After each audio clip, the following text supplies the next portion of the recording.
Oke, Assalamualaikum warahmatullahi wabarakatuh. Ya, pada pertemuan kali ini kita akan membahas tentang perencanaan strategis. Nah, di sini ada penjelasan atau pengertian oleh ahli. Di sini ada Wood Martin. Perencanaan strategis informasi atau teknologi informasi merupakan periode pada daur hidup sistem ketika sebuah arsitektur informasi, arsitektur sistem bisnis, dan arsitektur teknikal pertama kali dibuat dan ketika sekumpulan sistem bisnis yang konsisten dan terintegrasi akan dikembangkan. Lalu yang kedua di sini ada menurut Watt et Griffiths pada tahun 1996 mendefinisikan bahwa perencanaan strategis adalah pendekatan sistematis untuk menentukan mana yang paling efektif dan efisien berkaitan dengan kepuasan pemenuhan kebutuhan informasi. Lalu menurut Watt and Shepard pada tahun 2002, perencanaan strategis SITI merupakan proses identifikasi portfolio. Nah, aplikasi SI ini berbasis komputer yang akan mendukung organisasi dalam pelaksanaan rencana bisnis dan merealisasikan tujuan bisnisnya. Nah, lalu di sini ada beberapa alasan perencanaan dari strategis atau perencanaan strategis. Nah, yang pertama adalah adanya investasi untuk pengadaan SITI yang tidak mendukung sasaran bisnis suatu organisasi. Lalu SITI yang ada tidak terkontrol, sistem tidak terintegrasi, sehingga data sifat tersebar, sehingga sangat mudah terjadi kerangkapan data dan hilangnya keterkaitan antara sumber daya informasi. Organisasi tidak memiliki skala prioritas dalam mengembangkan proyek SITI, sehingga sangat sering terjadi perubahan dan tambal sulam yang akhirnya menurunkan produktivitas organisasi.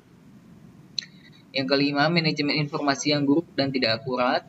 Yang keenam adalah strategis SITI tidak sejalan dengan strategi bisnis organisasi. Yang poin 7, proyek SITI hanya dievaluasi untuk kepentingan keuangan.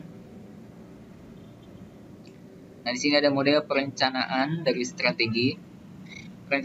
Perencanaan strategi merupakan proses identifikasi portfolio aplikasi SI berbasis komputer yang akan mendukung organisasi dalam pelaksanaan rencana bisnis dan merealisasikan tujuan bisnisnya. Perencanaan strategis SITI ini mempelajari pengaruh SITI terhadap kinerja bisnis dan kontribusi bagi organisasi dalam memilih langkah-langkah strategis.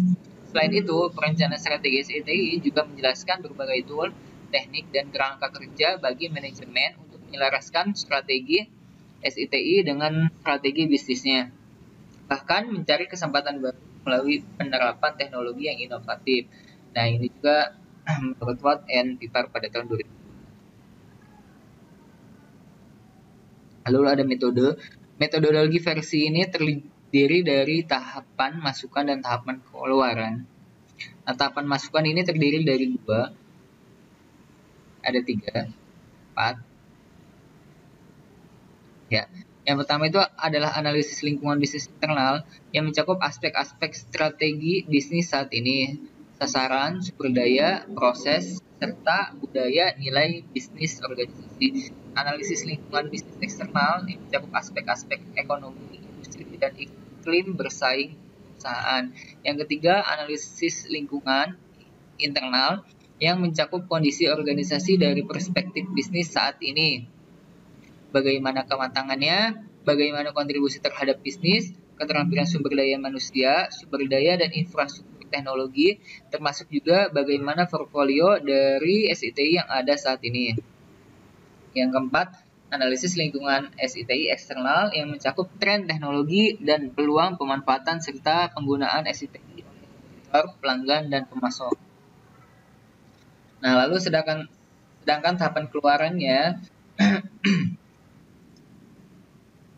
merupakan bagian yang dilakukan untuk menghasilkan suatu dokumen perencanaan strategis yang isinya terdiri dari strategi SI bisnis yang mencakup bagaimana setiap unit atau fungsi bisnis akan memanfaatkan SITI-nya untuk mencapai sasaran bisnisnya, portfolio, aplikasi, dan gambaran arsitektur informasi.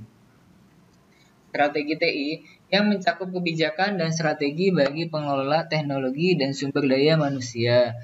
Yang ketiga, strategi manajemen SITI yang mencakup elemen-elemen umum yang diterapkan melalui organisasi untuk memastikan konsistensi penerapan kebijakan SITI yang dibutuhkan. Oke, sekian. Assalamualaikum warahmatullahi wabarakatuh.